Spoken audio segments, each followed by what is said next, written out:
TBN ਦੇਖਣ ਵਾਲੇ ਸਮੁੱਚੇ ਦਰਸ਼ਕਾਂ ਨੂੰ ਦਵਿੰਦਰ ਸਿੰਘ ਬੈਨੀਪਾਲ ਵੱਲੋਂ ਪਿਆਰ ਅਤੇ ਸਤਿਕਾਰ ਸਹਿਤ ਸਤਿ ਸ਼੍ਰੀ ਅਕਾਲ।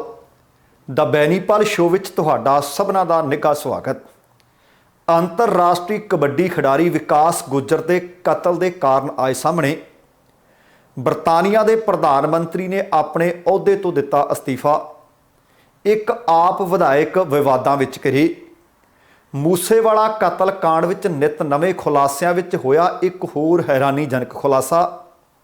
ਬੇਅਦਬੀ ਕਾਂਡ ਦੀਆਂ ਖੁੱਲ੍ਹੀਆਂ ਪਰਤਾਂ ਗਵਾਹ ਨੂੰ ਮੁਕਰਾਉਣ ਲਈ ਕੀ ਸੀ ਕੀਤਾ ਗਿਆ। ਪੰਜਾਬ ਵਿੱਚ ਨਸ਼ਾ ਛਡਾਉਣ ਵਾਲੀਆਂ 6 ਕਰੋੜ ਗੋਲੀਆਂ ਗਾਇਬ ਅਤੇ ਮਨਕੀਰਤ ਔਲਖ ਦੇ ਗਨਮੈਨ ਕੋਲੋਂ ਨਸ਼ਾ ਬਰਾਮਦ। ਦੋਸਤੋ, ਇਹ ਕੁਝ ਜਾਣਕਾਰੀਆਂ ਆਪਣੇ ਅੱਜ ਦੇ ਪ੍ਰੋਗਰਾਮ ਦੌਰਾਨ ਸ਼ਾਮਲ ਰਹਿਣਗੀਆਂ। ਇਹਦੇ ਤੋਂ ਪਹਿਲਾਂ ਕਿ ਇਹਨਾਂ ਦੇ ਉੱਤੇ ਵਿਸਥਾਰ ਦੇ ਨਾਲ ਗੱਲਬਾਤ ਕੀਤੀ ਜਾਵੇ, ਤੁਹਾਨੂੰ ਸਭਨਾਂ ਨੂੰ ਬੇਨਤੀ ਹੈ ਕਿ ਪਹਿਲਾਂ ਪ੍ਰੋਗਰਾਮ ਵੇਖ ਲੈਣਾ, ਸੁਣ ਲੈਣਾ। ਜੇਕਰ ਚੰਗਾ ਲੱਗਿਆ ਫਿਰ ਲਾਈਕ ਅਤੇ ਸ਼ੇਅਰ ਜ਼ਰੂਰ ਕਰ ਦੇਣਾ। ਦੂਸਰੀ ਬੇਨਤੀ ਇਹ ਕਿ ਜੇਕਰ ਹਾਲੇ ਤੱਕ ਤੁਸੀਂ ਆਪਣੇ ਇਸ ਚੈਨਲ ਨੂੰ ਸਬਸਕ੍ਰਾਈਬ ਨਹੀਂ ਕੀਤਾ ਤਾਂ ਕਿਰਪਾ ਕਰਕੇ ਸਬਸਕ੍ਰਾਈਬ ਕਰਕੇ ਨੋਟੀਫਿਕੇਸ਼ਨ ਵਾਲੀ ਘੰਟੀ ਜ਼ਰੂਰ ਔਨ ਕਰ ਲੈਣੀ। ਆਓ ਹੁਣ ਇਹਨਾਂ ਸਾਰੀਆਂ ਜਾਣਕਾਰੀਆਂ ਦੇ ਉੱਤੇ ਵਿਸਥਾਰ ਦੇ ਨਾਲ ਗੱਲਬਾਤ ਕਰੀਏ। ਲਹਿੰਦੇ ਪੰਜਾਬ ਦੇ ਮਸ਼ਹੂਰ ਕਬੱਡੀ ਖਿਡਾਰੀ, ਅੰਤਰਰਾਸ਼ਟਰੀ ਪ੍ਰਸਿੱਧੀ ਪ੍ਰਾਪਤ ਕਰ ਚੁੱਕੇ ਖਿਡਾਰੀ ਵਿਕਾਸ ਗੁੱਜਰ ਦਾ ਕਤਲ ਕਰ ਦਿੱਤਾ ਗਿਆ ਸੀ। ਪੂਰੀ ਦੁਨੀਆ ਦੇ ਵਿੱਚ ਆਪਣਾ ਨਾਮ ਰੌਸ਼ਨ ਕਰਨ ਵਾਲੇ ਜਗਤ ਪ੍ਰਸਿੱਧ ਪਹਿਲਵਾਨ ਜਨਾਬ ਅਸਗਰ ਪਹਿਲਵਾਨ ਗੁੱਜਰਾਂਵਾਲਾ ਨੇ ਇਸ ਸੰਬੰਧੀ ਜਾਣਕਾਰੀ ਦਿੱਤੀ ਹੈ ਤੇ ਜਾਣਕਾਰੀ ਦਿੰਦਿਆਂ ਦੱਸਿਆ ਕਿ ਲਾਹੌਰ ਦੇ ਸ਼ਾਲੀਮਾਰ ਟਾਊਨ ਦਾ ਕਬੱਡੀ ਖਿਡਾਰੀ ਵਿਕਾਸ ਗੁੱਜਰ, ਜੋ ਕਬੱਡੀ ਗਰਾਊਂਡ ਦੇ ਵਿੱਚ ਚੱਲਦੇ ਮੈਚ ਦੇ ਦੌਰਾਨ ਆਪਣੀ ਕਬੱਡੀ ਦੇ ਜੌਹਰ ਦਿਖਾ ਰਿਹਾ ਸੀ, ਕਰਤੱਵ ਦਿਖਾ ਰਿਹਾ ਸੀ, ਇੰਨੇ ਵਿੱਚ ਹੀ ਮੈਚ ਦੇਖ ਰਹੇ ਉਸ ਦੇ ਸਕੇ ਭੂਆ ਦੇ ਪੁੱਤ ਵੱਲੋਂ ਅੰਨ੍ਹੇਵਾਹ ਗੋਲੀਆਂ ਚਲਾ ਦਿੱਤੀਆਂ ਗਈਆਂ। ਜਿੱਥੇ ਵਿਕਾਸ ਗੁੱਜਰ ਦਾ ਕਬੱਡੀ ਦੇ ਇੱਕ ਚਮਕਦੇ ਸਿਤਾਰੇ ਦਾ, ਇੱਕ ਚਮਕਦੇ ਸੂਰਜ ਦਾ ਅਸਤ ਹੋਣਾ ਲਾਜ਼ਮੀ ਸੀ, ਉਹਨਾਂ ਦੀ ਮੌਤ ਹੋ ਗਈ। ਅਸਗਰ ਪਹਿਲਵਾਨ ਗੁੱਜਰਾਂਵਾਲਾ ਨੇ ਦੱਸਿਆ ਕਿ ਵਿਕਾਸ ਗੁੱਜਰ ਦੀ ਮੌਤ ਦਾ ਮੁੱਖ ਕਾਰਨ ਸਾਹਮਣੇ ਇਹ ਆਇਆ ਹੈ ਕਿ ਵਿਕਾਸ ਗੁੱਜਰ ਨੇ ਦਰਅਸਲ ਬੀਤੇ ਸਾਲ ਇਸੇ ਹੀ ਮਹੀਨੇ ਆਪਣੀ ਭੂਆ ਦੇ ਪਰਿਵਾਰ ਦੀ ਸਹਿਮਤੀ ਤੋਂ ਬਗੈਰ ਆਪਣੀ ਸਕੀ ਭੂਆ ਦੀ ਲੜਕੀ ਦੇ ਨਾਲ ਉਹਨੂੰ ਘਰੋਂ ਭਜਾ ਕੇ ਆਪਣਾ ਨਿਕਾਹ ਕਰਵਾ ਲਿਆ ਸੀ। ਪਰ ਉਹ ਨਿਕਾਹ, ਉਹ ਵਿਆਹ ਉਹਦੇ ਭੂਆ ਦੇ ਮੁੰਡਿਆਂ ਨੂੰ ਮਨਜ਼ੂਰ ਨਹੀਂ ਸੀ, ਜਿਸ ਦੇ ਕਾਰਨ ਕਬੱਡੀ ਮੈਚ ਦੇ ਦੌਰਾਨ ਸਕੀ ਭੂਆ ਦੇ ਮੁੰਡਿਆਂ ਦੇ ਵੱਲੋਂ, ਉਹਨਾਂ ਦੇ ਕੁਝ ਸਾਥੀਆਂ ਦੇ ਵੱਲੋਂ ਸ਼ਰੇਆਮ ਗੋਲੀਆਂ ਚਲਾਈਆਂ ਗਈਆਂ ਅਤੇ ਵਿਕਾਸ ਗੁੱਜਰ ਦਾ ਕਤਲ ਕਰ ਦਿੱਤਾ ਗਿਆ। ਪਹਿਲਵਾਨ ਅਸਗਰ ਨੇ ਦੱਸਿਆ ਕਿ ਭਾਰਤ ਤੋਂ ਬਾਅਦ ਪਾਕਿਸਤਾਨ ਦੇ ਵਿੱਚ ਪਹਿਲਾ ਕਬੱਡੀ ਖਿਡਾਰੀ ਹੈ ਜਿਸ ਨੂੰ ਚੱਲਦੇ ਕਬੱਡੀ ਮੈਚ ਦੇ ਵਿੱਚ ਲਾਹੌਰ ਦੇ ਪੰਜੂ ਇਲਾਕੇ ਦੇ ਵਿੱਚ ਇੱਕ ਇੰਟਰਨੈਸ਼ਨਲ ਕਬੱਡੀ ਮੈਚ ਦੇ ਦੌਰਾਨ ਗੋਲੀਆਂ ਮਾਰ ਕੇ ਹਲਾਕ ਕੀਤਾ ਗਿਆ ਹੋਵੇ। ਮੈਂ ਇੱਥੇ ਇਹ ਤੁਹਾਨੂੰ ਦੱਸ ਦਿਆਂ ਕਿ ਮੁਸਲਿਮ ਭਾਈਚਾਰੇ ਦੇ ਵਿੱਚ ਅਸਲ ਦੇ ਵਿੱਚ ਇਸ ਤਰ੍ਹਾਂ ਦੇ ਵਿਆਹ ਕੀਤੇ ਜਾਂਦੇ ਹੈ, ਪਰ ਸਹਿਮਤੀ ਦੇ ਨਾਲ ਕੀਤੇ ਜਾਂਦੇ ਹੈ। ਪਰ ਸੱਚਮੁੱਚ ਇੰਜ ਕਤਲ ਕਰ ਦਿੱਤਾ ਜਾਣਾ, ਕਿਉਂਕਿ ਕਿਸੇ ਕਬੱਡੀ ਖਿਡਾਰੀ ਨੂੰ ਪੈਦਾ ਕਰਨਾ, ਕਿਸੇ ਪਹਿਲਵਾਨ ਨੂੰ ਪੈਦਾ ਕਰਨਾ ਬਹੁਤ ਸਮਾਂ ਲੱਗਦਾ, ਸਾਲਾਂ ਦੇ ਸਾਲ ਲੱਗ ਜਾਂਦੇ ਹੈ। ਪਰ ਇੱਕ ਪਲ ਦੇ ਵਿੱਚ ਮਿੱਟੀ ਦੀ ਢੇਰੀ ਬਣਾ ਕੇ ਰੱਖ ਦਿੱਤਾ ਵਿਕਾਸ ਗੁੱਜਰ। ਅਸਲ ਦੇ ਵਿੱਚ ਆਹ ਕਾਰਨ ਹੁਣ ਤੱਕ ਸਾਹਮਣੇ ਆਏ ਨੇ ਕਿ ਅਸਲ ਦੇ ਵਿੱਚ ਅਣਖ ਦੀ ਖਾਤਰ ਵਿਕਾਸ ਗੁੱਜਰ ਦੀ ਬਲੀ ਲੈ ਲਈ ਗਈ ਹੈ। ਤੇ ਆਓ ਅਗਲੀ ਖਬਰ ਹੈ ਜਿਹੜੀ, ਉਹ ਵੀ ਇੱਕ ਵੱਡੀ ਖਬਰ ਹੈ। ਬਰਤਾਨੀਆ ਦੇ ਪ੍ਰਧਾਨ ਮੰਤਰੀ ਬੋਰਿਸ ਜੌਨਸਨ ਨੇ ਆਪਣੇ ਅਹੁਦੇ ਤੋਂ ਅਸਤੀਫਾ ਦੇ ਦਿੱਤਾ ਹੈ। ਉਹਨਾਂ ਨੇ ਮੁਲਕ ਨੂੰ ਸੰਬੋਧਨ ਕਰਦਿਆਂ ਇਸ ਗੱਲ ਦਾ ਐਲਾਨ ਕੀਤਾ। ਉਹਨਾਂ ਆਖਿਆ ਕਿ ਕੰਜ਼ਰਵੇਟਿਵ ਪਾਰਟੀ ਹੁਣ ਨਵੇਂ ਲੀਡਰ ਦੀ ਚੋਣ ਕਰੇਗੀ, ਪਰ ਜਦੋਂ ਤੱਕ ਨਵਾਂ ਲੀਡਰ ਮਿਲ ਨਹੀਂ ਜਾਂਦਾ ਉਦੋਂ ਤੱਕ ਆਪਣੇ ਅਹੁਦੇ 'ਤੇ ਉਹ ਬਣੇ ਰਹਿਣਗੇ। ਬਰਤਾਨੀਆ ਦੇ ਵਿੱਚ ਸੱਤਾਧਾਰੀ ਕੰਜ਼ਰਵੇਟਿਵ ਪਾਰਟੀ ਦੇ ਸੰਸਦ ਮੈਂਬਰਾਂ ਦੀ ਬਗਾਵਤ ਦੇ ਕਾਰਨ ਦਰਅਸਲ ਪ੍ਰਧਾਨ ਮੰਤਰੀ ਜੌਨਸਨ ਨੂੰ ਆਪਣੇ ਅਹੁਦੇ ਤੋਂ ਅਸਤੀਫਾ ਦੇਣਾ ਪਿਆ। ਬੀਤੇ ਕੁਝ ਘੰਟਿਆਂ ਦੇ ਦੌਰਾਨ ਜੌਨਸਨ ਕੈਬਨਿਟ ਦੇ ਕਰੀਬ 40 ਦੇ ਮੰਤਰੀ ਨੇ ਆਪਣੇ ਅਹੁਦਿਆਂ ਤੋਂ ਅਸਤੀਫੇ ਦੇ ਦਿੱਤੇ ਸੀ। ਅਸਤੀਫੇ ਦੇਣ ਵਾਲਿਆਂ ਵਿੱਚ ਕੁਝ ਸੰਸਦੀ ਸਕੱਤਰ ਵੀ ਸ਼ਾਮਲ ਨੇ। ਸਿਹਤ ਮੰਤਰੀ ਸਾਜਿਦ ਜਾਵੇਦ, ਭਾਰਤੀ ਮੂਲ ਦੀ ਵਿੱਤ ਮੰਤਰੀ ਰਿਸ਼ੀ ਸੁਨਕ ਦੇ ਅਸਤੀਫਿਆਂ ਤੋਂ ਬਾਅਦ ਅਸਤੀਫਿਆਂ ਦਾ ਸਿਲਸਿਲਾ ਲਗਾਤਾਰ ਜਾਰੀ ਰਿਹਾ। ਮੰਤਰੀਆਂ ਨੇ ਇੱਕ ਤੋਂ ਬਾਅਦ ਇੱਕ ਅਸਤੀਫੇ ਦੇਣੇ ਸ਼ੁਰੂ ਕਰ ਦਿੱਤੇ। ਵਿੱਤੀ ਸੇਵਾਵਾਂ ਦੇ ਸਕੱਤਰ ਜੌਨ ਗਲੀਨ, ਸੁਰੱਖਿਆ ਸਕੱਤਰ ਰੇਚਲ ਮੈਕਲੀਨ, ਨਿਰਯਾਤ ਤੇ ਸਮਾਨਤਾ ਮੰਤਰੀ ਮਾਈਕ ਫਰੀਰ, ਹਾਊਸਿੰਗ ਅਤੇ ਕਮਿਊਨਿਟੀਜ਼ ਦੇ ਜੂਨੀਅਰ ਮੰਤਰੀ ਨੀਲ ਓਬਰਾਇਨ ਅਤੇ ਸਿੱਖਿਆ ਵਿਭਾਗ ਦੇ ਜੂਨੀਅਰ ਸਕੱਤਰ ਐਲੈਕਸ, ਉਹਨਾਂ ਦੇ ਸਮੇਤ ਹੋਰ ਬਹੁਤ ਸਾਰੇ ਮੰਤਰੀਆਂ ਨੇ ਅਸਤੀਫੇ ਦੇਣੇ ਲਗਾਤਾਰ ਸ਼ੁਰੂ ਕਰ ਦਿੱਤੇ ਸਨ। ਅਸਤੀਫੇ ਦੇਣ ਵਾਲੇ ਸੰਸਦ ਮੈਂਬਰਾਂ ਤੇ ਮੰਤਰੀਆਂ ਨੇ ਪ੍ਰਧਾਨ ਮੰਤਰੀ ਜੌਨਸਨ ਦੀ ਕਾਰਜਸ਼ੈਲੀ, ਲੋਕਡਾਊਨ ਪਾਰਟੀ ਅਤੇ ਕੁਝ ਨੇਤਾਵਾਂ ਦੇ ਸੈਕਸ ਸਕੈਂਡਲਾਂ ਨੂੰ ਮੁੱਦਾ ਬਣਾਇਆ ਹੈ। ਕੰਜ਼ਰਵੇਟਿਵ ਪਾਰਟੀ ਆਪਣੇ ਲੀਡਰ ਦੀ ਭਾਲ ਸ਼ੁਰੂ ਕਰ ਰਹੀ ਹੈ ਅਤੇ ਉਹਨਾਂ ਦੀ ਪਾਰਟੀ ਦੀ ਕਾਨਫਰੰਸ ਅਕਤੂਬਰ ਮਹੀਨੇ ਤਜਵੀਜ਼ ਹੈ, ਜਿਸ ਵਿੱਚ ਨਵੇਂ ਆਗੂ ਦੀ ਚੋਣ ਦਾ ਅਮਲ ਸਿਰੇ ਚਾੜਿਆ ਜਾਏਗਾ। ਉਦੋਂ ਤੱਕ ਬੋਰਿਸ ਜੌਨਸਨ ਪ੍ਰਧਾਨ ਮੰਤਰੀ ਅਹੁਦੇ ਤੇ ਬਣੇ ਰਹਿਣਗੇ। ਉਂਝ ਈਰਾਨੀ ਮੂਲ ਦੇ ਮੰਤਰੀ ਨਦੀਮ, ਵਿਦੇਸ਼ ਮੰਤਰੀ ਲੀਜ਼, ਸਾਬਕਾ ਚਾਂਸਲਰ ਰਿਸ਼ੀ ਸੁਨਕ ਅਤੇ ਸਾਬਕਾ ਸਿਹਤ ਮੰਤਰੀ ਸਾਜਿਦ ਜਾਵੇਦ ਪ੍ਰਧਾਨ ਮੰਤਰੀ ਦੇ ਅਹੁਦੇ ਦੀ ਦੌੜ ਦੇ ਵਿੱਚ ਦੱਸੇ ਜਾ ਰਹੇ ਹੈ। ਹੋਰਨਾਂ ਦਾਅਵੇਦਾਰਾਂ ਦੇ ਵਿੱਚ ਭਾਰਤੀ ਮੂਲ ਦੀ ਗ੍ਰਹਿ ਮੰਤਰੀ ਪ੍ਰੀਤੀ ਪਟੇਲ ਅਤੇ ਰੱਖਿਆ ਮੰਤਰੀ ਬੈਨ ਵਾਲਿਸ ਦਾ ਨਾਮ ਵੀ ਚਰਚਾ ਦੇ ਵਿੱਚ ਹੈ। ਪਰ ਵੇਖਣਾ ਹੋਏਗਾ ਕਿ ਕਿਹੜਾ ਲੀਡਰ ਬਣਦਾ ਹੈ। ਪਰ ਇੱਕ ਚੀਜ਼ ਤਾਂ ਮੰਨਣ ਵਾਲੀ ਹੈ ਕਿ ਤੁਸੀਂ ਦੇਖ ਲਓ ਕਿ ਇਹਨਾਂ ਮੁਲਕਾਂ ਦੇ ਵਿੱਚ ਫਿਰ ਵੀ ਕਿਤੇ ਨਾ ਕਿਤੇ ਲੋਕਤੰਤਰ ਹਾਲੇ ਜਿਉਂਦਾ ਹੈ ਕਿ ਜੇਕਰ ਭਾਈ ਤੁਹਾਡੇ ਸੰਸਦ ਮੈਂਬਰ ਤੁਹਾਨੂੰ ਚਾਹੁੰਦੇ ਨਹੀਂ, ਇਹ ਨਹੀਂ ਕਿ ਜਾਓ ਜੋ ਕਰਨਾ ਹੈ ਮੈਂ ਤਾਂ ਹੈਗਾ। ਸੋ ਕਿਤੇ ਨਾ ਕਿਤੇ ਸਾਡੇ ਲੀਡਰਾਂ ਨੂੰ ਇਹਨਾਂ ਤੋਂ ਸੇਧ ਲੈਣੀ ਚਾਹੀਦੀ ਹੈ। ਤੇ ਦੂਸਰੀ ਗੱਲ, ਉਧਰ ਆਮ ਆਦਮੀ ਪਾਰਟੀ ਦਾ ਇੱਕ ਵਿਧਾਇਕ ਵਿਵਾਦਾਂ ਵਿੱਚ ਘਿਰ ਗਿਆ। ਸਰਕਾਰੀ ਬੈਂਕ ਵਿੱਚ ਮੈਨੇਜਰ ਲੱਗੇ ਹੋਏ ਨੇ ਗੁਰਪਾਲ ਸਿੰਘ। ਦਰਅਸਲ ਗੁਰਪਾਲ ਸਿੰਘ ਨੇ ਹਾਈ ਕੋਰਟ ਦੇ ਸਾਹਮਣੇ ਪਟੀਸ਼ਨ ਦਾਇਰ ਕੀਤੀ ਹੈ, ਗੁਹਾਰ ਲਾਈ ਹੈ ਕਿ ਉਹਨਾਂ ਨੂੰ ਇੱਕ ਵਿਧਾਇਕ ਜਿਹੜਾ ਰਿਸ਼ਤੇ ਵਿੱਚ ਉਹਨਾਂ ਦਾ ਸਹੁਰਾ ਲੱਗਦਾ ਹੈ ਕਿ ਆਪਣੇ ਵਿਧਾਇਕ ਸਹੁਰੇ ਤੋਂ ਖਤਰਾ ਹੈ, ਕਿਉਂਕਿ ਉਸਨੇ ਭੁੱਚੋ ਮੰਡੀ ਦੇ ਵਿਧਾਇਕ ਜਗਸੀਰ ਸਿੰਘ ਦੀ ਧੀ ਨਾਲ 6 ਸਾਲ ਪਹਿਲਾਂ ਲਵ ਮੈਰਿਜ ਕਰਵਾ ਲਈ ਸੀ। ਆਪਣੇ ਸਹੁਰੇ ਤੋਂ ਖਤਰਾ ਦੱਸਦੇ ਹੋਏ ਗੁਰਪਾਲ ਸਿੰਘ ਨੇ ਸੁਰੱਖਿਆ ਦੇ ਵਾਸਤੇ ਪੰਜਾਬ ਅਤੇ ਹਰਿਆਣਾ ਹਾਈ ਕੋਰਟ ਦੇ ਵਿੱਚ ਪਟੀਸ਼ਨ ਦਾਇਰ ਕੀਤੀ ਹੈ। ਪਟੀਸ਼ਨ ਤੇ ਹਾਈ ਕੋਰਟ ਨੇ ਪੰਜਾਬ ਸਰਕਾਰ, ਐਸਐਸਪੀ ਮੋਹਾਲੀ ਅਤੇ ਇਸ ਵਿਧਾਇਕ ਨੂੰ ਨੋਟਿਸ ਜਾਰੀ ਕਰਕੇ ਜਵਾਬ ਵੀ ਮੰਗ ਲਿਆ। ਪਟੀਸ਼ਨ ਦਾਖਲ ਕਰਦੇ ਹੋਏ ਗੁਰਪਾਲ ਸਿੰਘ ਨੇ ਹਾਈ ਕੋਰਟ ਨੂੰ ਦੱਸਿਆ ਕਿ ਉਹ ਸਰਕਾਰੀ ਬੈਂਕ ਵਿੱਚ ਮੈਨੇਜਰ ਦੇ ਵਜੋਂ ਕੰਮ ਕਰਦਾ ਹੈ। ਉਹਦਾ ਵਿਆਹ ਜਗਸੀਰ ਸਿੰਘ ਦੀ ਧੀ ਦੇ ਨਾਲ 6 ਸਾਲ ਪਹਿਲਾਂ ਇੱਕ ਪ੍ਰੇਮ ਵਿਆਹ ਹੋਇਆ। ਵਿਆਹ ਤੋਂ ਬਾਅਦ ਕਦੀ ਵੀ ਉਸਦੇ ਸਹੁਰੇ ਅਤੇ ਸਾਲੇ ਨੇ ਉਸ ਨੂੰ ਪਸੰਦ ਹੀ ਨਹੀਂ ਕੀਤਾ। ਬੀਤੇ ਦਿਨੀ ਜਦੀਆਂ ਚੋਣਾਂ ਹੋਈਆਂ ਸੀ, ਚੋਣਾਂ ਦੇ ਵਿੱਚ ਉਹ ਕਹਿੰਦਾ ਉਹਦਾ ਸਹੁਰਾ ਵਿਧਾਇਕ ਬਣ ਗਿਆ ਤੇ ਪਾਰਟੀ ਵੀ ਉਹਦੀ ਕੁਦਰਤੀ ਸੱਤਾ ਵਿੱਚ ਆ ਗਈ। ਇਹਦੇ ਤੋਂ ਬਾਅਦ ਉਸ ਨੂੰ ਪਤਾ ਲੱਗਿਆ ਕਿ ਉਹਦੇ ਖਿਲਾਫ ਦਹੇਜ ਮੰਗਣ ਦਾ ਕੇਸ ਦਰਜ ਕਰਵਾ ਦਿੱਤਾ ਗਿਆ ਹੈ। ਪਟੀਸ਼ਨ ਕਰਤਾ ਨੇ ਲਿਖਿਆ, ਦੱਸਿਆ ਕਿ ਉਹ ਆਪਣੀ ਪਤਨੀ ਨਾਲ ਪਿਆਰ ਨਾਲ ਰਹਿ ਰਿਹਾ ਹੈ। ਉਹਨਾਂ ਦੇ ਘਰ 5 ਸਾਲਾਂ ਦੀ ਇੱਕ ਧੀ ਵੀ ਹੈ ਤੇ ਇਹ FIR ਉਸਦੇ ਸਹੁਰੇ ਨੇ ਸੱਤਾ ਵਿੱਚ ਆਉਣ ਤੋਂ ਬਾਅਦ ਦਰਜ ਕਰਵਾਈ ਹੈ। ਉਹਨੇ ਆਪਣੇ ਸਹੁਰੇ ਦੇ ਖਿਲਾਫ ਮੋਹਾਲੀ ਦੇ SSP ਨੂੰ ਵੀ ਸ਼ਿਕਾਇਤ ਦਿੱਤੀ ਸੀ, ਪਰ ਵਿਧਾਇਕ ਦੇ ਖਿਲਾਫ ਇਸ ਵਿਅਕਤੀ ਦੱਸਣ ਦੇ ਅਨੁਸਾਰ ਕੋਈ ਕਾਰਵਾਈ ਕੀਤੀ ਨਹੀਂ ਗਈ। ਇਹਦੇ ਵਿਚਕਾਰ ਹੀ ਜਦੋਂ ਇਲਾਕੇ ਵਿੱਚ ਇਹ ਖਬਰ ਫੈਲੀ ਕਿ ਸਹੁਰੇ ਨੇ ਜਿੱਤਣ ਤੋਂ ਬਾਅਦ ਆਪਣੇ ਜਵਾਈ ਦੇ ਖਿਲਾਫ ਕਾਰਵਾਈ ਕਰਵਾ ਦਿੱਤੀ ਹੈ, ਤਾਂ ਪਟੀਸ਼ਨ ਕਰਤਾ ਦੇ ਸਹੁਰੇ ਨੇ ਸਮਾਜ ਦੇ ਲੋਕਾਂ ਦੇ ਵਿਚਾਲੇ ਬੈਠ ਕੇ ਇਸ ਮਾਮਲੇ ਨੂੰ ਨਿਪਟਣ ਦਾ ਫੈਸਲਾ ਕੀਤਾ। ਪਟੀਸ਼ਨ ਕਰਤਾ ਨੇ ਦੱਸਿਆ ਕਿ ਉਸਨੇ ਤੇ ਉਸ ਦੀ ਪਤਨੀ ਨੇ ਫੈਸਲਾ ਕੀਤਾ ਕਿ ਇਸ ਮਾਮਲੇ ਵਿੱਚ ਬੈਠ ਕੇ ਸਮਝੌਤਾ ਕਰ ਲਿਆ ਜਾਵੇ, FIR ਰੱਦ ਕਰਵਾ ਦਿੱਤੀ ਜਾਵੇ। ਇਹ ਗੱਲ ਪਟੀਸ਼ਨ ਕਰਤਾ ਦੇ ਕਹਿੰਦੇ ਸਹੁਰੇ ਨੂੰ ਹਜ਼ਮ ਨਹੀਂ ਹੋਈ। ਸਾਰੀਆਂ ਗੱਲਾਂ ਉਹ ਦੱਸ ਰਿਹਾ। ਉਹ ਕਹਿੰਦਾ ਮੈਨੂੰ ਘਰੇ ਬੁਲਾਇਆ ਗਿਆ, ਘਰੇ ਬੁਲਾ ਕੇ ਕੁੱਟਮਾਰ ਕੀਤੀ ਗਈ।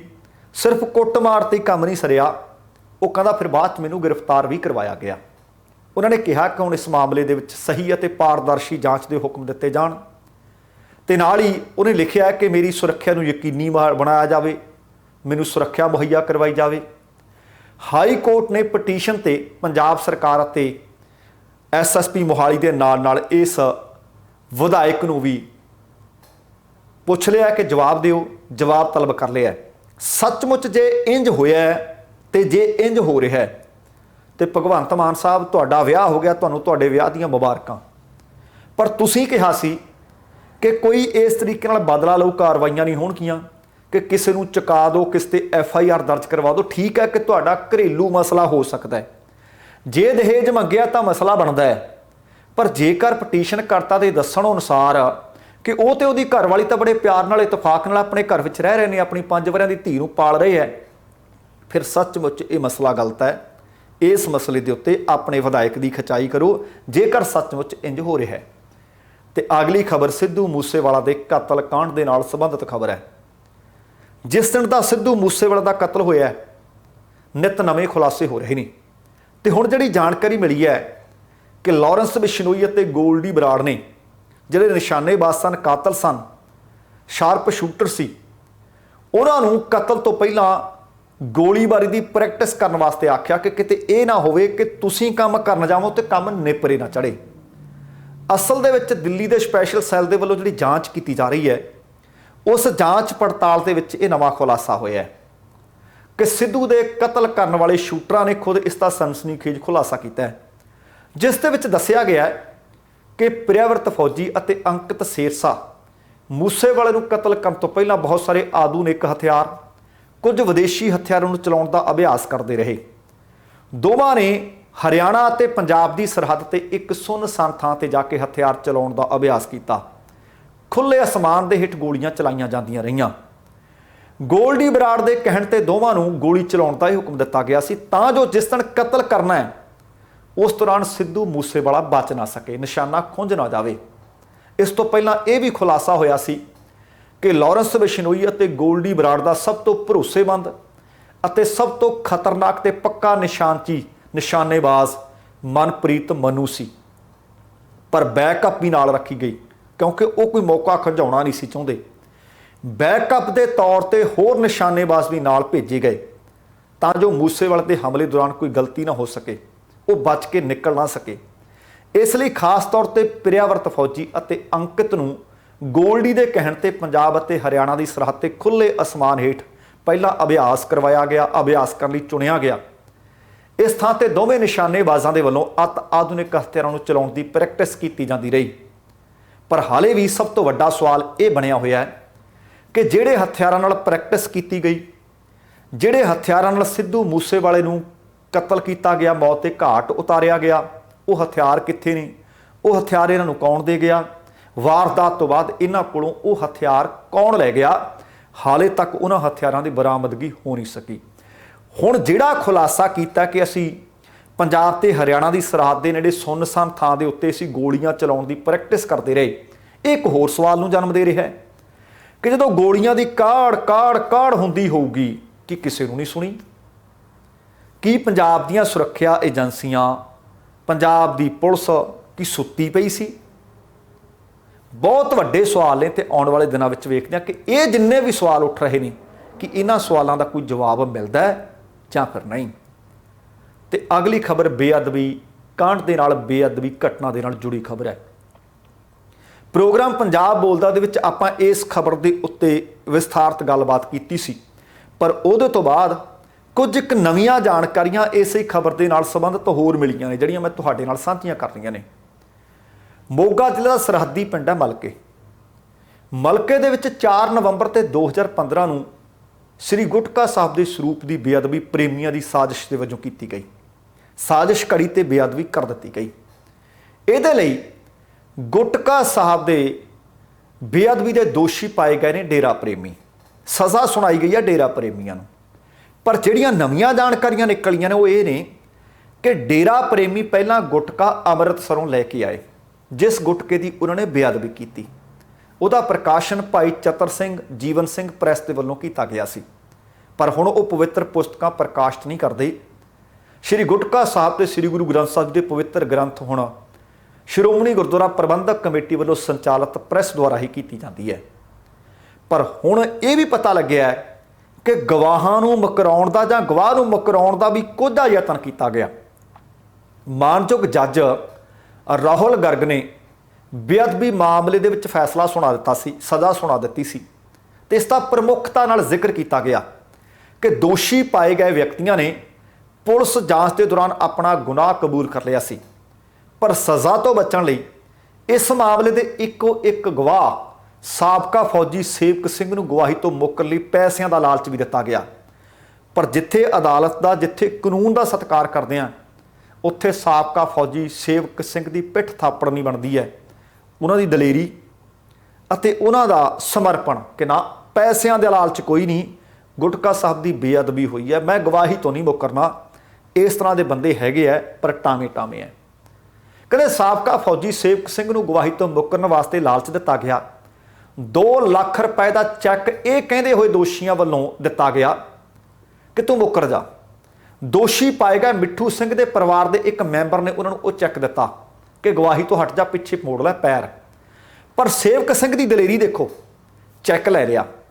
ਇਹ ਚੈੱਕ ਜਨਤਕ ਕਰਦੇ ਹੋਏ ਕੇਸ ਦੇ ਦੌਰਾਨ ਅਦਾਲਤ ਦੇ ਸਾਹਮਣੇ ਰੱਖ ਦਿੱਤਾ। ਕਹਿੰਦੇ ਆ ਚੱਕੋ, ਆ ਮੈਨੂੰ ਇਹਨਾਂ ਨੇ ਚੈੱਕ ਗਵਾਹੀ ਤੋਂ ਮੁੱਕਰਨ ਵਾਸਤੇ ਦਿੱਤਾ, ਅਦਾਲਤ ਦੇ ਹਵਾਲੇ ਕਰ ਦਿੱਤਾ।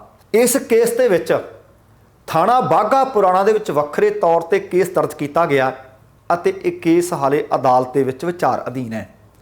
ਦੱਸਣਾ ਬਣਦਾ ਹੈ ਕਿ ਗੁਰਸੇਵਕ ਸਿੰਘ ਦੇ ਵੱਲੋਂ ਇਸ ਕੇਸ ਦੇ ਨਾਲ ਸੰਬੰਧਿਤ ਥਾਣਾ ਸਮਾਲਸਰ ਦੇ ਵਿੱਚ ਇੱਕ ਦਰਖਾਸਤ ਦਿੱਤੀ ਗਈ ਸੀ। ਉਸੇ ਦਰਖਾਸਤ ਦੇ ਆਧਾਰ ਤੇ ਚੱਲੇ ਕੇਸ ਦਾ ਨਿਬੇੜਾ ਕਰਦਿਆਂ ਡੇਰਾ ਸਟੇਟ ਕਮੇਟੀ ਮੈਂਬਰ ਅਤੇ ਬਾਘਾ ਪੁਰਾਣਾ ਦੇ ਰਹਿਣ ਵਾਲੇ ਪਿਰਥੀ ਸਿੰਘ, ਮਿੱਠੂ ਸਿੰਘ ਅਤੇ ਅਮਰਦੀਪ ਸਿੰਘ ਦੀਪਾ ਨੂੰ ਸਜ਼ਾ ਸੁਣਾਈ ਗਈ ਹੈ, ਜਦਕਿ 2 ਹੋਰ ਵਿਅਕਤੀ ਬਰੀ ਕਰ ਦਿੱਤੇ ਗਏ ਹੈ। 3 ਡੇਰਾ ਪ੍ਰੇਮੀ ਅਦਾਲਤ ਨੇ ਇਸ ਕੇਸ ਵਿੱਚ ਭਗੌੜੇ ਕਰਾਰ ਦਿੱਤੇ, ਭਾਵ ਕੁੱਲ 8 ਵਿਅਕਤੀ ਨਾਮਜ਼ਦ ਕੀਤੇ ਹੋਏ ਸੀ। ਦੋਸ਼ੀ ਪਾਏ ਜਾਣ ਵਾਲੇ 3 ਡੇਰਾ ਪ੍ਰੇਮੀਆਂ ਨੂੰ 3-3 ਸਾਲ ਦੀ ਕੈਦ ਦੀ ਸਜ਼ਾ ਅਤੇ ਨਾਲ ਹੀ 5-5 ਹਜ਼ਾਰ ਰੁਪਏ ਦਾ ਜੁਰਮਾਨਾ ਵੀ ਲਾਇਆ ਗਿਆ ਹੈ। ਮਿਲੀ ਜਾਣਕਾਰੀ ਦੇ ਅਨੁਸਾਰ ਮੋਗਾ ਜ਼ਿਲ੍ਹੇ ਦੇ ਪਿੰਡ ਮਲਕੇ ਦੇ ਵਿੱਚ 2015 ਦੇ ਵਿੱਚ ਗੁਟਕਾ ਸਾਹਿਬ ਦੇ ਅੰਗ ਪਾੜ ਕੇ ਸੜਕ ਤੇ ਖਿਲਾਰ ਦਿੱਤੇ ਗਏ ਸੀ। 4 ਨਵੰਬਰ 2015 ਨੂੰ ਸਾਬਕਾ ਫੌਜੀ ਸੇਵਕ ਸਿੰਘ ਸਵੇਰ ਦੇ ਵਕਤ ਤਕਰੀਬਨ 5 ਵਜੇ ਪਿੰਡ ਵਿੱਚ ਸੈਰ ਕਰ ਰਹੇ ਸੀ ਔਰ ਉਸ ਵਕਤ ਉਹ ਸੈਰ ਕਰਕੇ ਆਪਣੇ ਘਰ ਨੂੰ ਵਾਪਸ ਪਰਤ ਰਹੇ ਸੀ ਤੇ ਉਹਨਾਂ ਨੇ ਸੜਕ ਤੇ ਗੁਰੂ ਸਾਹਿਬ ਦੇ ਗੁਟਕੇ ਦੇ ਪੰਨੇ ਦੇਖੇ। ਸਾਬਕਾ ਫੌਜੀ ਨੇ ਦੱਸਿਆ ਕਿ ਜਦੋਂ ਉਹ ਸਵੇਰੇ ਤਕਰੀਬਨ 4 ਵਜੇ ਘਰੋਂ ਨਿਕਲਿਆ ਤਾਂ ਇੱਕ ਬਲੈਰੋ ਕਾਰ ਉਹਨਾਂ ਦੇ ਸਾਹਮਣੇ ਆਈ, ਪਰ ਉਸ ਵਕਤ ਕਿਸੇ ਥਾਂ ਤੇ ਵੀ ਉਹਨੂੰ ਪੰਨੇ ਫਟੇ ਹੋਏ ਨਜ਼ਰ ਨਹੀਂ ਸੀ ਆਏ। ਜਦੋਂ ਉਹ ਵਾਪਸ ਪਰਤ ਰਿਹਾ ਸੀ ਤਾਂ ਤਕਰੀਬਨ ਉਸ ਵਕਤ 5:45 ਦਾ ਟਾਈਮ ਹੋ ਚੁੱਕਿਆ ਸੀ। ਇੱਕ ਮੋਟਰਸਾਈਕਲ ਸਵਾਰ ਉੱਥੋਂ ਦੀ ਗੁਜ਼ਰਦਾ ਹੈ। ਉਸ ਸਮੇਂ ਘਰ ਦੇ ਬਾਹਰ ਖੜੇ ਗੁਰਦੇਵ ਸਿੰਘ ਨਾਮ ਦੇ ਇੱਕ ਵਿਅਕਤੀ ਨੇ ਦੱਸਿਆ ਕਿ ਗੁਟਕੇ ਦੇ ਅੰਗ ਸੜਕ ਦੇ ਆਲੇ ਦੁਆਲੇ ਖਿਲਰੇ ਪਏ ਹੈ। ਇਹ ਸੁਣ ਕੇ ਉਸਨੇ ਪਿੰਡ ਖੂਹ ਵਾਲੀ ਗਲੀ ਵਿੱਚ ਸੜਕ ਤੇ ਪਏ ਖਿਲਰੇ ਅੰਗ ਜਿਹੜੇ ਪਏ ਸੀ ਉਹਨਾਂ ਨੂੰ ਛੂਹਣ ਤੋਂ ਪਹਿਲਾਂ ਦੇਖਿਆ ਕਿ ਹਾਂ ਹੈ ਤਾਂ ਅੰਗ ਹੀ ਹੈ। ਫਿਰ ਪਿੰਡ ਦੇ ਗੁਰਦੁਆਰਾ ਸਾਹਿਬ ਦੇ ਵਿੱਚ ਜਾ ਕੇ ਉਹ ਅਨਾਉਂਸਮੈਂਟ ਕਰਵਾਉਂਦਾ ਹੈ ਕਿ ਕਿਸੇ ਨੇ ਬਈ ਗੁਰੂ ਸਾਹਿਬ ਦੀ ਬੇਅਦਬੀ ਕਰ ਦਿੱਤੀ ਹੈ ਤੇ ਫਿਰ ਇਸੇ ਮਾਮਲੇ ਦੇ ਵਿੱਚ ਸ਼ਿਕਾਇਤ ਸਮਾਲਸਰ ਥਾਣਾ ਵਿੱਚ ਦਰਜ ਕਰਵਾਈ ਜਾਂਦੀ ਹੈ। ਪੁਲਿਸ ਮੌਕੇ ਤੇ ਪਹੁੰਚਦੀ ਹੈ। ਜਾਂਚ ਤੋਂ ਬਾਅਦ ਸਮਾਲਸਰ ਦੇ ਵਿੱਚ ਅਣਪਛਾਤੇ ਵਿਅਕਤੀਆਂ ਦੇ ਖਿਲਾਫ ਧਾਰਾ 295A ਧਾਰਮਿਕ ਭਾਵਨਾਵਾਂ ਠੇਸ ਪਹੁੰਚਾਉਣ ਦੇ ਇਰਾਦੇ ਨਾਲ ਅਤੇ 295 ਧਰਮ ਦਾ ਅਪਮਾਨ ਕਰਨ ਦੇ ਇਰਾਦੇ ਤਹਿਤ ਮੁਕੱਦਮਾ ਦਰਜ ਕਰ ਲਿਆ ਜਾਂਦਾ ਹੈ। ਪੰਜਾਬ ਪੁਲਿਸ ਦੀ ਸਿੱਟ ਨੇ ਕਥਿਤ ਦੋਸ਼ੀਆਂ ਦੀ ਪਛਾਣ ਡੇਰਾ ਸੱਚਾ ਸੌਦਾ ਸੂਬਾ ਕਮੇਟੀ ਦੇ ਮੈਂਬਰ ਪ੍ਰਿਥਵੀ ਸਿੰਘ, ਮੋਗਾ ਜ਼ਿਲ੍ਹੇ ਦੇ ਬਾਘਾ ਪੁਰਾਣਾ ਦੇ ਰਹਿਣ ਵਾਲੇ ਮਿੱਠੂ ਸਿੰਘ ਅਤੇ ਅਮਰਦੀਪ ਸਿੰਘ ਵਜੋਂ ਕੀਤੀ। ਬਰਗਾੜੀ ਬੇਅਦਬੀ ਮਾਮਲੇ ਦੇ ਵਿੱਚ ਜਦੋਂ ਸਿੱਟ ਨੇ ਪ੍ਰਿਥਵੀ ਸਿੰਘ ਤੋਂ ਪੁੱਛਗਿੱਛ ਕੀਤੀ ਤਾਂ ਪਤਾ ਲੱਗਿਆ ਕਿ ਬੇਅਦਬੀ ਮਾਮਲੇ ਦੇ ਵਿੱਚ ਡੇਰਾ ਸਮਰਥਕ ਦੋਸ਼ੀ ਨੇ ਫਰੀਦਕੋਟ ਜ਼ਿਲ੍ਹੇ ਦੇ ਪਿੰਡ ਬਰਗਾੜੀ ਦੇ ਵਿੱਚ ਪਾਵਨ ਗੁਰੂ ਗ੍ਰੰਥ ਸਾਹਿਬ ਦਾ ਕਵਰ ਪੇਜ ਮਿਲਿਆ ਸੀ, ਜਿਸ ਤੋਂ ਬਾਅਦ ਪੰਜਾਬ ਦੇ ਹੋਰ ਹਿੱਸਿਆਂ 'ਚ ਵੀ ਅਜਿਹੀਆਂ ਘਟਨਾਵਾਂ ਇੱਕ ਤੋਂ ਬਾਅਦ ਇੱਕ ਸਾਹਮਣੇ ਆਈਆਂ ਸੀ। ਦੱਸਣਾ ਬਣਦਾ ਕਿ ਇਸ ਮਾਮਲੇ ਦੀ ਜਾਂਚ RS ਖੱਟੜਾ ਦੀ ਸਿੱਟ ਨੇ ਕੀਤੀ ਸੀ ਅਤੇ ਬੇਅਦਬੀ ਦੇ ਮਾਮਲਿਆਂ ਦੇ ਵਿੱਚ ਇਹ ਪਹਿਲੀ ਸਜ਼ਾ ਦਾ ਐਲਾਨ ਹੋਇਆ। ਇਸ ਫੈਸਲੇ ਤੋਂ ਬਾਅਦ ਪਿਛਲੀਆਂ ਸਰਕਾਰਾਂ ਤੇ ਬੇਅਦਬੀ ਮਾਮਲਿਆਂ ਦੇ ਦੋਸ਼ੀਆਂ ਨੂੰ ਬਚਾਉਣ ਦੇ ਦੋਸ਼ ਲਗਾਉਂਦਿਆਂ ਪੰਜਾਬ ਦੇ ਵਿੱਤ ਮੰਤਰੀ ਹਰਪਾਲ ਸਿੰਘ ਚੀਮਾ ਨੇ ਇੱਕ ਪ੍ਰੈਸ ਕਾਨਫਰੰਸ ਕੀਤੀ ਹੈ। ਪ੍ਰੈਸ ਕਾਨਫਰੰਸ ਦੇ ਵਿੱਚ ਉਹਨਾਂ ਨੇ ਕਾਂਗਰਸ ਅਤੇ ਅਕਾਲੀ ਦਲ ਨੂੰ ਨਿਸ਼ਾਨੇ ਤੇ ਲਿਆ। ਉਹਨਾਂ ਨੇ ਆਖਿਆ ਕਿ ਇਹਨਾਂ ਘਿਨਾਉਣੇ ਮਾਮਲਿਆਂ ਦੇ ਵਿੱਚ ਪੰਜਾਬ ਦੇ ਲੋਕਾਂ ਨੂੰ ਇਨਸਾਫ ਉਹ ਲੋਕ ਦਿਵਾਉਣਾ ਨਹੀਂ ਸੀ ਚਾਹੁੰਦੇ, ਇਸ ਲਈ ਉਹਨਾਂ ਨੇ ਕਦੇ ਵੀ ਸਬੂਤ ਅਦਾਲਤ ਵਿੱਚ ਪੇਸ਼ ਨਹੀਂ ਕੀਤੇ ਅਤੇ ਨਾ ਹੀ ਸਖਤੀ ਨਾਲ ਕੇਸ ਦੀ ਪੈਰਵੀ ਕੀਤੀ। ਹਰਪਾਲ ਸਿੰਘ ਚੀਮਾ ਨੇ ਕਿਹਾ ਕਿ 2015 ਦੇ ਵਿੱਚ ਪਿੰਡ ਮਲਕੇ ਦੇ ਵਿੱਚ ਬੇਅਦਬੀ ਦਾ ਮਾਮਲਾ ਅਕਾਲੀ ਦਲ ਦੀ ਸਰਕਾਰ ਦੇ ਵਕਤ ਸਾਹਮਣੇ ਆਇਆ। ਇੱਥੋਂ ਤੱਕ ਕਿ ਇਸ ਵਿੱਚ ਇਨਸਾਫ ਦਿਵਾਉਣ ਦੇ ਵਾਅਦੇ ਕਾਂਗਰਸ ਪਾਰਟੀ ਨੇ ਕੀਤੇ, ਸਰਕਾਰ ਬਣਾਈ, ਹਾਲਾਂਕਿ ਉਹਨਾਂ ਨੇ ਆਪਣੇ ਸ਼ਾਸਨ ਦੇ ਦੌਰਾਨ ਅਜਿਹਾ ਕੁਝ ਕੀਤਾ ਨਾ। ਉਹਨਾਂ ਨੇ ਇੱਥੋਂ ਤੱਕ ਆਖਿਆ ਕਿ ਇਹ ਸਿਰਫ ਮੁੱਖ ਮੰਤਰੀ ਮਾਨ ਦੀ ਅਗਵਾਈ ਵਾਲੀ ਆਪ ਸਰਕਾਰ ਹੀ ਯਕੀਨੀ ਬਣਾ ਰਹੀ ਹੈ ਕਿ ਦੋਸ਼ੀਆਂ ਨੂੰ ਸਜ਼ਾਵਾਂ ਮਿਲਣੀਆਂ ਚਾਹੀਦੀਆਂ ਨੇ। ਮੋਗਾ ਅਦਾਲਤ ਦੇ ਵੱਲੋਂ ਬੇਅਦਬੀ ਦੇ 3 ਜਿਹੜੇ ਦੋਸ਼ੀ ਹੈ ਉਹਨਾਂ ਨੂੰ ਸਜ਼ਾਵਾਂ ਸੁਣਾ ਦਿੱਤੀਆਂ ਗਈਆਂ ਨੇ, 2 ਬਰੀ ਕਰ ਦਿੱਤੇ ਗਏ ਆ ਅਤੇ 3 ਭਗੌੜੇ ਕਰਾਰ ਦੇ ਦਿੱਤੇ ਗਏ ਆ। ਉਹਨਾਂ ਨੇ ਆਖਿਆ ਕਿ ਸਾਡੀ ਸਰਕਾਰ ਸਾਰੇ ਦੇ ਸਾਰੇ ਬੇਅਦਬੀ ਦੇ ਮਾਮਲਿਆਂ ਦੇ ਵਿੱਚ ਇਨਸਾਫ ਦਿਵਾਉਣ ਲਈ ਵਚਨਬੱਧ ਹੈ। ਪਰ ਦੂਸਰੇ ਪਾਸੇ ਭਾਜਪਾ ਆਗੂ ਮਨਜਿੰਦਰ ਸਿੰਘ ਸਿਰਸਾ ਨੇ ਆਖਿਆ ਕਿ 3 ਸਾਲ ਦੀ ਕੋਈ ਸਜ਼ਾ ਹੁੰਦੀ ਹੈ, ਸਜ਼ਾ ਦਿਵਾਉਣੀ ਸੀ ਘੱਟੋ ਘੱਟ ਉਮਰ ਕੈਦ ਦੀ ਸੁਣਵਾਉਂਦੇ। ਉਹਨਾਂ ਨੇ ਇਹ ਸਜ਼ਾ ਨੂੰ ਘੱਟ ਦੱਸਿਆ ਤੇ ਇਹ ਨਿਸ਼ਾਨੇ ਤੇ ਲਿਆ। ਪਰ ਇੱਥੇ ਫਿਰ ਸਵਾਲ ਪੈਦਾ ਇਹ ਵੀ ਹੁੰਦਾ ਕਿ ਇਹ ਤਾਂ ਮੈਨੂੰ ਲੱਗਦਾ ਹਜੇ 5-7 ਮਹੀਨੇ ਪਹਿਲਾਂ, ਕਿਉਂਕਿ ਦਸੰਬਰ ਦੇ ਵਿੱਚ ਭਾਰਤੀ ਜਨਤਾ ਪਾਰਟੀ ਵਿੱਚ ਸ਼ਾਮਲ ਹੋਏ ਨੇ ਮਨਜਿੰਦਰ ਸਿੰਘ ਸਿਰਸਾ ਜੀ, ਉਹ ਤੋਂ ਪਹਿਲਾਂ ਤੁਸੀਂ ਅਕਾਲੀ ਦਲ ਦੇ ਵਿੱਚ ਸੀ, ਸਜ਼ਾ ਦਿਵਾਉਣੀ ਸੀ ਭਾਈ, ਤੁਸੀਂ ਦਵਾ ਲੈਂਦੇ, ਕਿਉਂਕਿ ਇਹ ਮਾਨਯੋਗ ਅਦਾਲਤ ਨੇ ਸਜ਼ਾ ਸੁਣਾਈ ਹੈ। ਉਹਨਾਂ ਨੇ ਘੱਟ ਸੁਣਾਈ ਹੈ, ਵੱਧ ਸੁਣਾਈ ਹੈ, ਉੱਪਰਲੀ ਅਦਾਲਤ ਦੇ ਵਿੱਚ ਇਹਦੀ ਪਟੀਸ਼ਨ ਪਾਈ ਜਾ ਸਕਦੀ ਹੈ ਕਿ ਭਾਈ ਸਜ਼ਾ ਘੱਟ ਸੁਣਾਈ ਗਈ ਹੈ, ਇਹਦੀ ਰਿਵਿਊ ਪਟੀਸ਼ਨ ਪਾਈ ਜਾ ਸਕਦੀ ਹੈ। ਪਰ ਘੱਟੋ ਘੱਟ ਇਹ ਤਾਂ ਹੋਇਆ ਕਿ ਕਿਸੇ ਨੂੰ ਸਜ਼ਾ ਤਾਂ ਸੁਣਾਈ ਗਈ।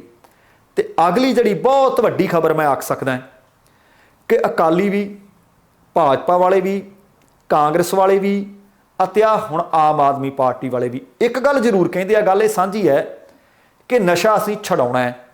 ਜਿਹੜੇ ਜਵਾਨ ਜਾਂ ਜਵਾਨੀ ਨਸ਼ਿਆਂ ਤੇ ਲੱਗ ਗਈ ਉਹਨਾਂ ਨੂੰ ਨਸ਼ਾ ਛਡਾਊ ਕੇਂਦਰ ਭਾਵ ਓਟ ਸੈਂਟਰਾਂ ਦੇ ਵਿੱਚ ਭਰਤੀ ਕਰਾਂਗੇ ਜਾਂ ਉੱਥੋਂ ਦਵਾਈਆਂ ਦੇ ਕੇ ਗੋਲੀਆਂ ਦੇ ਕੇ ਉਹਨਾਂ ਦਾ ਨਸ਼ਾ ਛੁਡਾਇਆ ਜਾਊ। ਪਰ ਜਿਹੜੇ ਨਸ਼ਾਖੋਰੀ ਨੂੰ ਲੈ ਕੇ ਸਰਕਾਰਾਂ ਦੇ ਵੱਲੋਂ, ਭਾਵੇਂ ਕੋਈ ਵੀ ਸਰਕਾਰ ਰਹੀ ਹੋਵੇ, ਉਹਦੇ ਵਿੱਚ ਆਹ ਸਰਕਾਰ ਵੀ ਹੈ, ਜਿਹੜੇ ਯਤਨ ਕੀਤੇ ਜਾ ਰਹੇ ਨੇ ਮਹਿਜ਼ ਕਾਗਜ਼ਾਂ ਤੱਕ ਸੀਮਤ ਲੱਗ ਰਹੇ ਹੈ। ਕਿ ਸੱਚਮੁੱਚ ਨਸ਼ਾ ਛਡਾਊ ਕੇਂਦਰ ਜਾਂ ਨਸ਼ਾ ਮੁਕਤੀ ਕੇਂਦਰ ਜਿਹੜੇ ਖੋਲ੍ਹੇ ਗਏ ਹੈ, ਕਿ ਸੱਚਮੁੱਚ ਉਹ ਨਸ਼ਾ ਛਡਾਉਣ ਦਾ ਕੰਮ ਕਰ ਰਹੇ ਹੈ ਜਾਂ ਨਸ਼ਾਖੋਰੀ ਦਾ ਕੇਂਦਰ ਬਣ ਰਹੇ ਨੇ। ਉੱਥੇ ਆਉਣ ਵਾਲਿਆਂ ਬਾਰੇ ਕੋਈ ਰਿਕਾਰਡ ਵੀ ਨਹੀਂ ਰੱਖਿਆ ਜਾ ਰਿਹਾ। ਹੁਣ ਜਿਹੜੀ ਖਬਰ ਨਿਕਲੀ ਹੈ, ਬਹੁਤ ਹੈਰਾਨੀਜਨਕ ਖਬਰ ਹੈ ਕਿ ਨਸ਼ਾ ਛਡਾਉਣ ਵਾਲੀਆਂ 6 ਕਰੋੜ ਗੋਲੀਆਂ ਗਾਇਬ ਦੱਸੀਆਂ ਜਾ ਰਹੀਆਂ ਨੇ। 6 ਕਰੋੜ।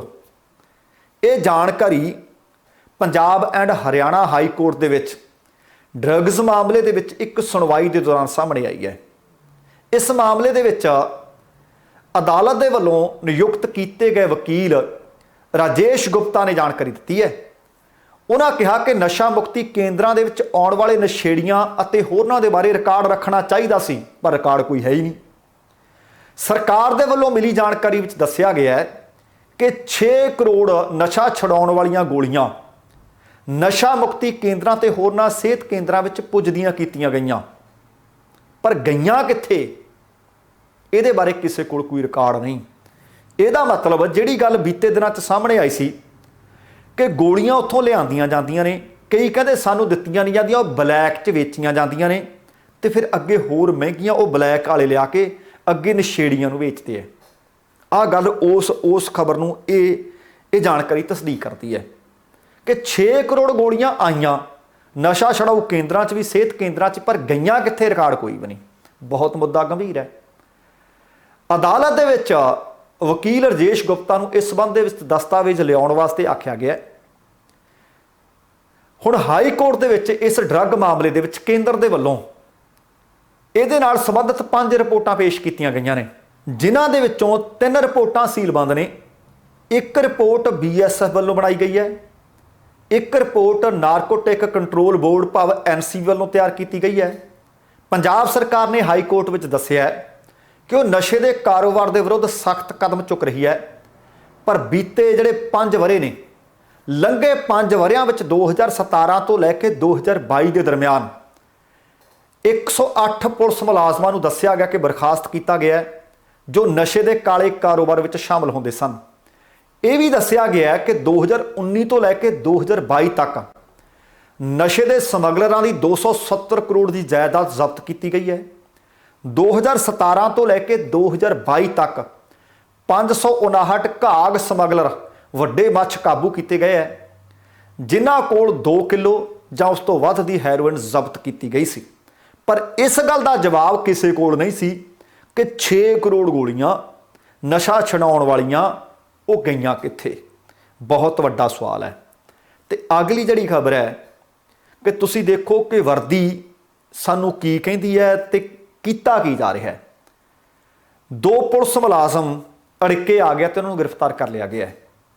ਇੱਕ ਇਹਨਾਂ ਵਿੱਚੋਂ ਗਾਇਕ ਮਨਕੀਰਤ ਔਲਖ ਦਾ ਗਨਮੈਨ ਅਤੇ ਮਟੌਰ ਥਾਣੇ ਵਿੱਚ ਤਾਇਨਾਤ ਕਾਂਸਟੇਬਲ ਜਿਹੜਾ special task force STF, police ਨੇ ਹੈਰੋਇਨ ਅਤੇ 19,000 ਦੀ ਰਿਸ਼ਵਤ ਦੀ ਰਕਮ ਸਮੇਤ ਗ੍ਰਿਫਤਾਰ ਕੀਤੇ ਹੈ। 29 ਸਾਲਾ ਸੀਨੀਅਰ ਕਾਂਸਟੇਬਲ ਦਲਬੀਰ ਸਿੰਘ ਨੂੰ ਮਨਕੀਰਤ ਔਲਖ ਨੂੰ ਜਦੋਂ ਜਾਨੋਂ ਮਾਰਨ ਦੀ ਧਮਕੀ ਮਿਲੀ ਸੀ, ਉਸ ਤੋਂ ਬਾਅਦ SSP ਮੋਹਾਲੀ ਦੇ ਨਿਰਦੇਸ਼ਾਂ ਤੇ ਮਨਕੀਰਤ ਔਲਖ ਦਾ ਸੁਰੱਖਿਆ ਗਾਰਡ ਲਗਾ ਦਿੱਤਾ ਗਿਆ ਸੀ। ਤੇ ਦੂਸਰਾ ਜਿਹੜਾ ਮੁਲਜ਼ਮ ਹੈ 36 ਵਰ੍ਹਿਆਂ ਦਾ ਕਾਂਸਟੇਬਲ ਗੁਰ ਇਕਬਾਲ ਸਿੰਘ ਮਟੌਰ ਥਾਣੇ ਵਿੱਚ ਤਾਇਨਾਤ ਸੀ। STF ਥਾਣਾ ਫੇਜ਼ 4 ਦੇ ਵਿੱਚ ਇਹਨਾਂ ਦੇ ਖਿਲਾਫ ਮਾਮਲਾ ਦਰਜ ਕੀਤਾ ਗਿਆ। ਹਾਲਾਂਕਿ STF ਪੁਲਿਸ ਨੇ ਇਸ ਮਾਮਲੇ ਵਿੱਚ ਦੋਵਾਂ ਮੁਲਜ਼ਮਾਂ ਸਮੇਤ ਕੁੱਲ 4 ਲੋਕਾਂ ਦੇ ਖਿਲਾਫ ਮਾਮਲਾ ਦਰਜ ਕੀਤਾ ਹੈ। ਦੋ ਹੋਰਨਾਂ ਨੌਜਵਾਨਾਂ ਦੀ ਹਾਲੇ ਪਛਾਣ ਕੀਤੀ ਨਹੀਂ ਜਾ ਸਕੀ ਤੇ ਉਹਨਾਂ ਦੀ ਭਾਲ ਵੀ ਜਾਰੀ ਹੈ। AIG STF Ropar range Harpreet Singh ਨੇ ਦੱਸਿਆ ਕਿ ਗ੍ਰਿਫਤਾਰ ਕੀਤੇ ਗਏ ਦੋਵੇਂ ਕਾਂਸਟੇਬਲ ਪੰਜਾਬ ਪੁਲਿਸ ਵਿੱਚ ਤੈਨਾਤ ਨੇ। ਦੋਵਾਂ ਨੇ ਇੱਕ ਨਸ਼ਾ ਤਸਕਰ ਨੂੰ ਨਸ਼ੀਲੇ ਪਦਾਰਥ ਸਮੇਤ ਗ੍ਰਿਫਤਾਰ ਕੀਤਾ ਸੀ। ਦੋਵਾਂ ਨੇ STF ਦੇ ਪੁਲਿਸ ਮੁਲਜ਼ਮ ਬਣ ਕੇ ਡਰੱਗ ਤਸਕਰ ਤੋਂ ਰਿਸ਼ਵਤ ਮੰਗੀ ਅਤੇ ਪੈਸੇ ਮਿਲਣ ਤੋਂ ਬਾਅਦ ਉਸ ਨੂੰ ਬਗੈਰ ਕਿਸੇ ਕਾਰਵਾਈ ਦੇ ਛੱਡਿਆ। ਦੋਵਾਂ ਮੁਲਜ਼ਮਾਂ ਨੇ ਨਸ਼ਾ ਤਸਕਰਾਂ ਤੋਂ STF ਦੇ ਨਾਂ ਤੇ ਰਿਸ਼ਵਤ ਵਜੋਂ ਪੈਸੇ ਵੀ ਵਸੂਲੇ। ਨਸ਼ਾ ਤਸਕਰਾਂ ਨੂੰ ਕਈ ਵਾਰ ਉਹਨਾਂ ਵਿਰੁੱਧ ਝੂਠਾ ਮਾਮਲਾ ਦਰਜ ਕਰਕੇ ਧਮਕੀਆਂ ਦੇ ਕੇ ਉਹਨਾਂ ਤੇ ਦਬਾਅ ਬਣਾ ਕੇ ਉਹਨਾਂ ਕੋਲੋਂ ਪੈਸੇ ਵਸੂਲੇ ਜਾਂਦੇ। ਜਦੋਂ ਮੁਲਜ਼ਮਾਂ ਦੀ ਤਲਾਸ਼ੀ ਕੀਤੀ ਗਈ ਤਾਂ ਤਲਾਸ਼ੀ ਦੇ ਦੌਰਾਨ ਰਿਸ਼ਵਤ ਦੀ 19,000 ਰਕਮ ਅਤੇ 5 ਗ੍ਰਾਮ ਹੈਰੋਇਨ ਵੀ ਬਰਾਮਦ ਹੋਈ ਹੈ, ਜੋ ਕਿ ਉਹਨਾਂ ਡਰੱਗ ਤਸਕਰ ਤੋਂ ਲਈ ਸੀ। STF ਦੇ DSP ਰਾਜੇਸ਼ ਕੁਮਾਰ ਨੇ ਦੱਸਿਆ ਕਿ ਰਿਸ਼ਵਤ ਦੇ ਨਾਲ ਇਹ ਜਿਹੜੇ ਨਸ਼ੇ ਦੇ ਨਾਲ ਦੋਵੇਂ ਕਾਂਸਟੇਬਲ ਫੜੇ ਗਏ ਹੈ। ਇਹ ਵੀ ਪਤਾ ਲੱਗਿਆ ਕਿ ਦੋਵੇਂ ਖੁਦ ਵੀ ਨਸ਼ਾ ਕਰਨ ਦੇ ਆਦੀ ਸੀ। ਜਦੋਂ ਦੋਵਾਂ ਨੂੰ ਗ੍ਰਿਫਤਾਰ ਕੀਤਾ ਗਿਆ, ਦੋਵਾਂ ਦਾ ਡੋਪ ਟੈਸਟ ਕਰਵਾਇਆ ਗਿਆ ਤਾਂ ਰਿਪੋਰਟ ਪੋਜ਼ਿਟਿਵ ਆਈ ਹੈ। STF ਜਾਂਚ ਕਰਵਾ ਰਹੀ ਹੈ ਕਿ ਦੋਵਾਂ ਮੁਲਜ਼ਮਾਂ ਦੇ ਹੋਰ ਕਿੰਨੇ ਡਰੱਗ ਤਸਕਰਾਂ ਦੇ ਨਾਲ ਸੰਪਰਕ ਨੇ, ਸੰਬੰਧ ਨੇ। ਇਹ ਕਿੰਨੇ ਕੁ ਦਿਨ ਤੋਂ ਜਾਂ ਕਿੰਨੇ ਕੁ ਸਮੇਂ ਤੋਂ ਡਰੱਗ ਤਸਕਰਾਂ ਤੋਂ STF ਦੇ ਮੁਲਾਜ਼ਮ ਬਣ ਕੇ ਰਿਸ਼ਵਤ ਲੈ ਰਹੇ ਸੀ। ਦੋਵਾਂ ਕਾਂਸਟੇਬਲਾਂ ਨੂੰ ਮੋਹਾਲੀ ਅਦਾਲਤ ਵਿੱਚ ਪੇਸ਼ ਕੀਤਾ ਗਿਆ। ਉਹਨਾਂ ਨੂੰ 1 ਦਿਨ ਦੇ ਰਿਮਾਂਡ ਤੇ ਭੇਜ ਦਿੱਤਾ ਗਿਆ ਸੀ। ਅਧਿਕਾਰੀਆਂ ਨੇ ਜਾਣਕਾਰੀ ਦਿੱਤੀ ਹੈ ਕਿ ਸਾਰੀ ਖੇਡ ਮੋਹਾਲੀ ਜ਼ਿਲ੍ਹੇ ਵਿੱਚ ਚੱਲਦੀ ਸੀ।